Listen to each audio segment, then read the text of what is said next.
大家好，欢迎收听台湾俗间。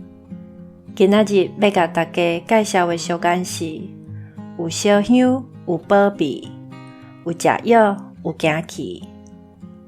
愿望神明帮助的信徒，诚心烧香求神明保庇，相信讲伊虔诚甲敬畏的心，神明拢感受会到。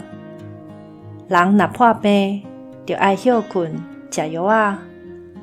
休困是为着要互体力恢复，食药仔会当治疗病痛，对病情有帮助。所以即句俗间是要表达，咱做万项代志，是付出偌济，就会得到偌济。咱就爱甲所有的物件拢传互招前，认真去拍拼。顺续提醒大家，若真正破病，还是爱去互医生看，毋通去庙里抽药签，安尼是袂通的哦。以上，感谢收听。